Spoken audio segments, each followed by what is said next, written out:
Kita jumpa para pemirsa yang saya kasihi dimanapun Anda berada pada hari ini.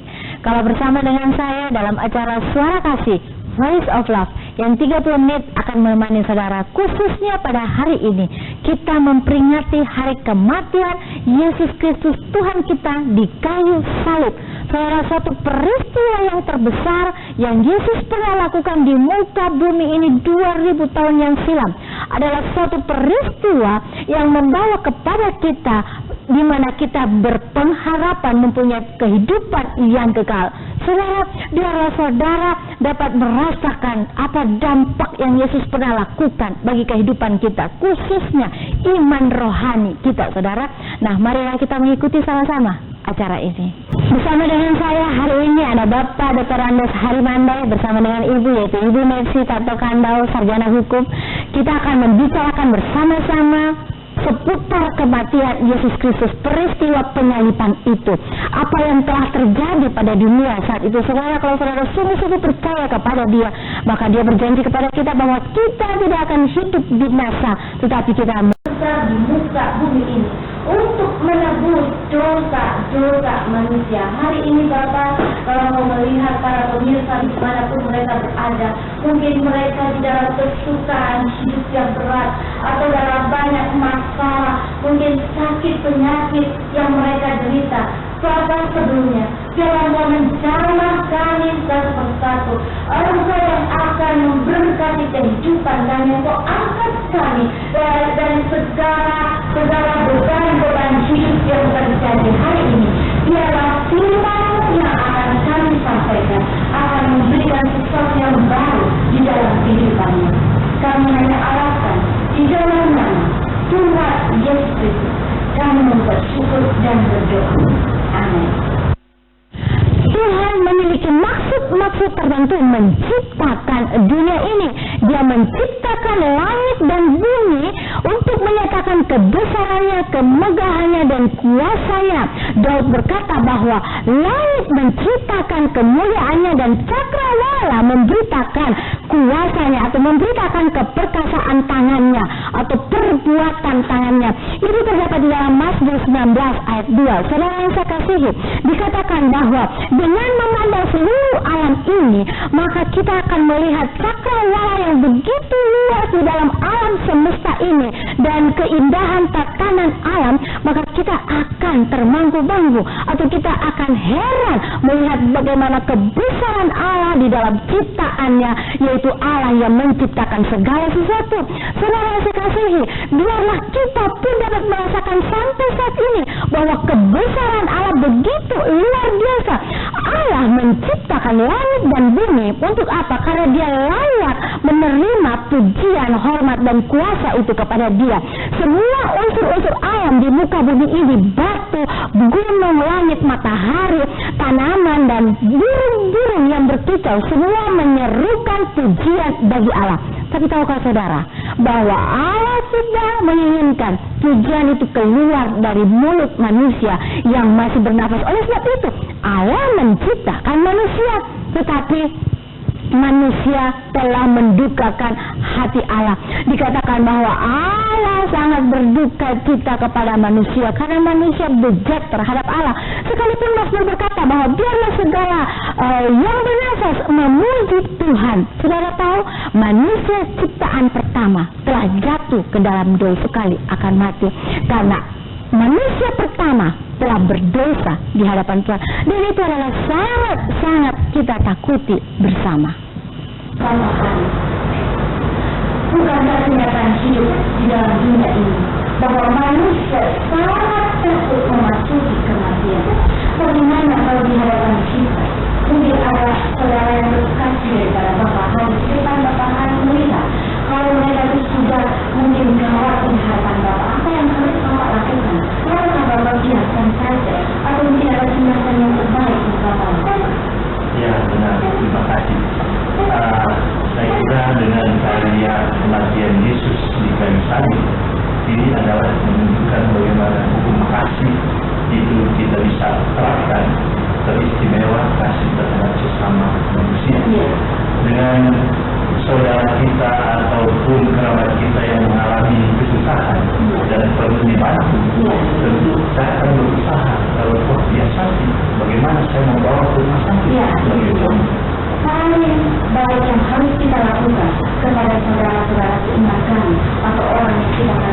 saudara, manusia itu sangat takut menghadapi kenyataan bahwa suatu hari tidak akan mati. Tetapi itu harus terjadi di dalam kehidupan kita.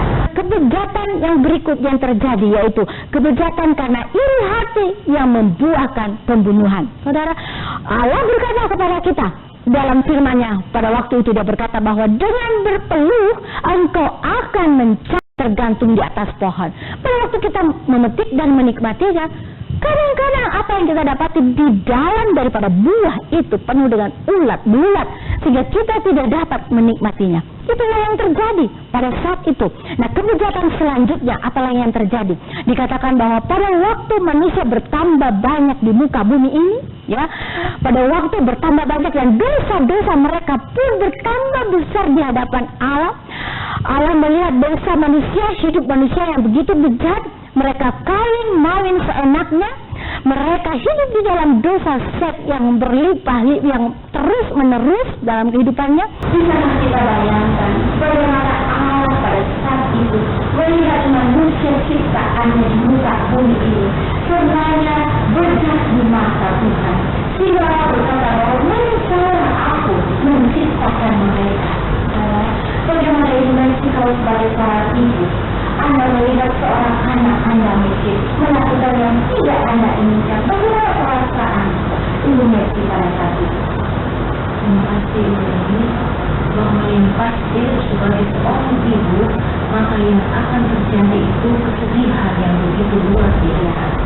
Itu secara dalam kehidupan manusia itu pasti akan merasakan seperti itu. Maka menyesalah Allah telah menciptakan manusia.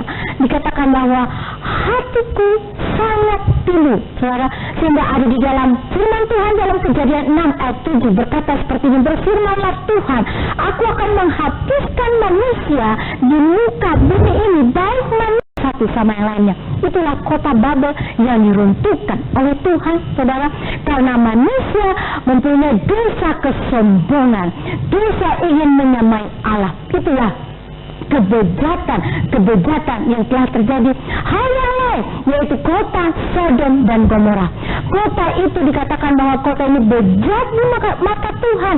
Penduduknya hidup dengan kawin mawin seenaknya, ya, dosa seks yang merajalela, sehingga dikatakan bahwa kota Sodom dan Gomora terlihat bahwa ada hujan belerang, yaitu api yang membakar kota itu, dan di lembah Yordan seluruh kota-kota yang ada di dalamnya juga habis terbakar.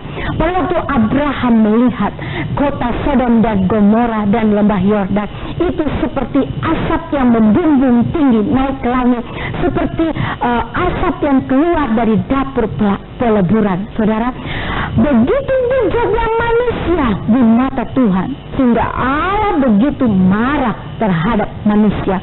Saudara, sampai pada akhirnya Allah sendiri lewat turunan daripada Daud, maka Yesus Kristus hadir di muka bumi ini, karena Allah tahu tidak mungkin dengan usaha manusia sendiri kita akan bisa mencapai Allah.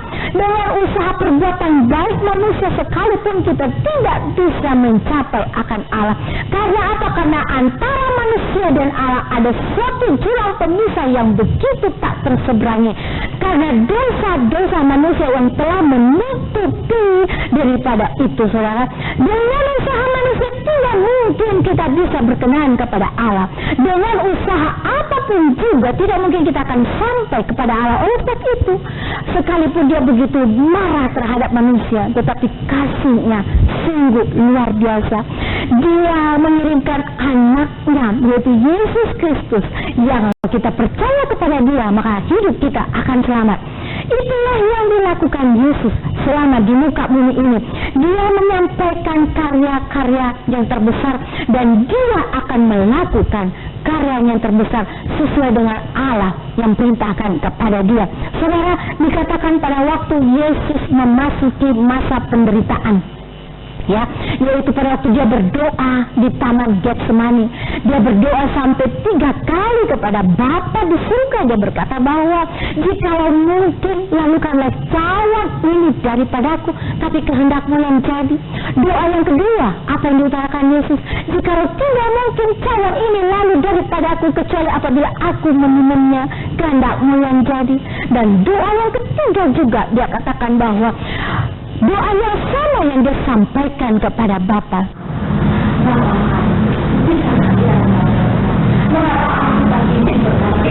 Yesus harus menerima semuanya itu. Dia begitu takut dan gentar. Ya. Jadi dengan demikian bahwa Yesus sebenarnya mengalami suatu kondisi di mana dia takut dan gentar terhadap cawan yang akan dia terima itu. Mungkin isi cawan itu yang mungkin menyebabkan, tetapi dia harus dijadikan dosa karena kehidupan kita. Nah, di kitab Markus melukiskan bahwa hati Yesus begitu takut dan gentar, rasanya ingin mati saja rasanya. Kalau di kitab Lukas dilukiskan bahwa peluh daripada Yesus seperti titik-titik darah yang jatuh ke tanah. Saudara, begitulah keadaan Yesus pada waktu itu. Dia melihat cawan itu penuh dengan murka kegeraman Allah yang harus diminumnya untuk kehidupan manusia. Saudara, pada saat itu Yesus mulailah ditangkap. Yesus ditangkap, Yesus diadili, Yesus dihadapkan dengan saksi dusta, Yesus diludahi, Yesus dipukuli, Yesus disiksa. Bahkan orang-orang berkata bahwa salibkan dia. Pada waktu Yesus diludahi, Yesus diperhadapkan dengan Pilatus. Yesus tidak didapati salahnya, tetapi orang-orang berteriak, salibkan dia. Saudara, Yesus berdoa di Taman Getsemani. Allah tidak menjawab lagi doanya karena Allah meninggalkan Yesus. Karena apa? Karena Allah menginginkan agar rencananya harus terjadi di muka bumi ini. Pada waktu Yesus berteriak, Eli, Eli, lama sabachthani, yang artinya, Allahku, mengapa engkau meninggalkan aku? Maka dia berkata, sudahlah selesai. Dia menundukkan kepalanya dan menyerahkan nyawanya. Itulah karya terbesar yang telah dilakukan Yesus di dalam kehidupan, di dalam dunia ini. Untuk saudara dan untuk saya, saudara, darahnya tercurah di kayu salib untuk menebus dosa manusia. Darahnya tercurah di kayu salib untuk orang-orang yang bejat pada zaman itu, pada zaman sekarang, bahkan pada zaman yang akan datang. Saudara, darahnya tercurah di kayu salib untuk dosa saudara, dosa saya, dan dosa kami semuanya. Darahnya tercurah di kegeraman hati Allah. Tetapi pada sisi yang depan, yaitu karya penebusannya, yaitu karya pengampunan dosa manusia yang sudah diampuni oleh Allah. Karena salib itu melambangkan adalah pencurahan pengampunan dosa kepada manusia. Nah, terbelahnya tirai itu menjadi 2, dari atas sampai ke bawah. Itu mempunyai arti bahwa pada waktu zaman dahulu kita harus melewati seorang imam untuk datang kepada Allah. Tetapi setelah tirai itu terbelah 2, tidak ada lagi hambatan, tidak ada lagi penghalang antara kita dengan Allah. Manakala saudara ingin berdoa kepada Allah, sedangkan doa saudara tanpa harus melalui seorang imam, tetapi Allah membuka jalur itu kepada kita. Dia tidak lagi menghambat kita, tetapi kita ada satu jalur khusus yang dapat kita berjumpa kepada Allah. Mungkin saudara berkata bahwa Ibu Eni, saya adalah seorang yang bejat di mata Tuhan, saya tidak berkenan di mata Tuhan. Bagaimana mungkin aku dapat dibebaskan atau diampuni dosa-dosa saya? Saudara, saya ingin katakan, Yesus datang ke dunia ini dan disalibkan lewat karya penyaliban itu untuk orang berdosa, untuk saudara, untuk saya, dan untuk kita semuanya. Oleh sebab itu, datanglah kepadanya.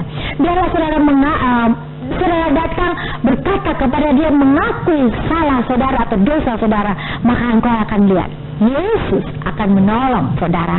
Dia akan berjanji, dan dia sudah berjanji kepada kita, dia akan memberikan kehidupan yang kekal bagi setiap orang yang percaya kepadanya.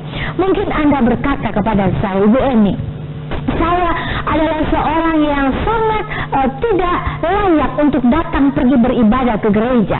Bukankah orang di gereja berpakaian baju putih-putih, mereka orang kudus, mereka orang yang suci, sedangkan saya adalah orang yang berdosa. Saudara, saya ingin katakan, sejak peristiwa penyaliban itu, Allah telah melayakkan kita kembali. Kalau saudara datang kepadanya, kita datang beribadah kepada Tuhan, kita datang mencari kebenaran itu, maka Dia akan memberkati kehidupan saudara. Oleh sebab itu, datanglah beribadah kepada Tuhan. Jangan aku berkata bahwa aku sangat susah menghilangkan kebencian saya kepada orang lain. Saya tidak layak menjadi seorang yang datang kepada Tuhan. Saudara, hari ini firman Tuhan memanggil kepada saudara. Saudara, firman Tuhan berkata kepada kita, karya penyaliban itu adalah karya pengampunan. Dia yang lebih dahulu mengampuni dosa-dosa kita. Oleh sebab itu kita pun harus bisa mengampuni orang lain. Kita harus mengampuni kesalahan orang kepada kita. Bagaimana yang juga kita tahu berapa kali kita harus bisa mengampuni orang yang bersalah kepada kita. Kalau Petrus berkata dia bertobat kepada Tuhan, 7 kali Tuhan kita harus mengampuni orang lain yang berkata kepada kita di dalam Matius 6 ayat 14 sampai 15 berkata bahwa karena kita tidak mengampuni seorang kesalahan orang bahkan yang sudah tidak mengampuni kesalahan. Ada firman Tuhan di dalam Matius berkata ayat 6, pasal 6 ayat 14 sampai 15. Jikalau kamu mengampuni orang yang bersalah kepada kamu, maka Bapamu di surga juga akan mengampuni kesalahanmu. Tetapi jikalau engkau tidak mengampuni orang yang bersalah kepadamu, maka Bapamu yang di surga juga tidak akan mengampuni kesalahan kita juga. Saudara, kita diajarkan oleh Tuhan untuk kita bisa mengampuni orang lain. Mungkin saudara mempunyai hati yang sudah beku. Saudara berkata, bagaimana mungkin Ibu Indonesia mengampuni orang itu? Dia sudah melukai hatiku, dia sudah melukai saya. Bagaimana mungkin Ibu ini hari ini Allah sudah memberikan pengampunan itu kepada saudara? Oleh sebab itu, biarlah kita juga dapat mengampuni orang lain. Mulai buanglah luka-luka hatimu, sakit hatimu, batu-batu yang ada di dalam hatimu, keluarkan. Mungkin itu sakit, mungkin itu susah. Engkau berkata adalah ini, bagaimana bisa dia sudah melukai hatiku, bagaimana bisa aku mengampuni dia? Hari ini engkau bisa melakukan itu kalau engkau mau. Mari sama-sama kita berdoa. Tuhan Yesus, kami mengucap syukur kalau pada hari ini, pada peringatan kematian-Mu di kayu salib, Engkau mengingatkan kami kembali bahwa hidup kami dapat menyerahkan ke dalam tangan-Mu. Kami sudah dilayakkan oleh-Mu. Segala dosa-dosa kesalahan kami, kalau kami datang kepada-Mu, maka Engkau akan mengampuni kami. Terima kasih Tuhan. Engkau pun melihat pemirsa yang sementara berdoa di depan kaca televisi. Kau lihat hatinya. Kalau dia begitu susah untuk bisa mengampuni orang lain, hari ini biarlah tangan-Mu yang akan menopang dia. Engkau melembutkan hatinya sehingga dia dapat menjadi seorang yang bersih di hadapan-Mu.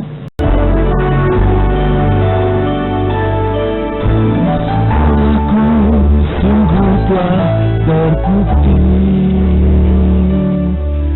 ketika Dia serahkan anaknya. Kasih Allah mau berkorban bagi kau dan aku. Tak ada kasih seperti kasih-Nya.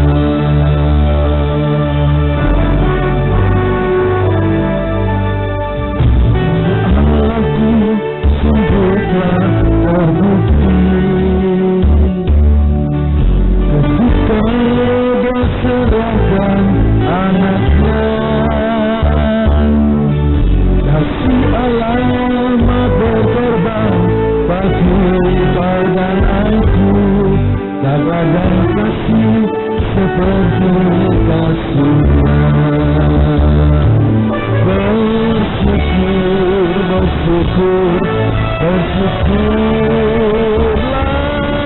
Bersyukur karena kasih setiamu.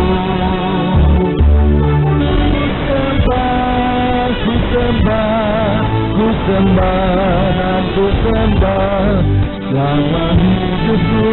Ku sembah dan Tuhan.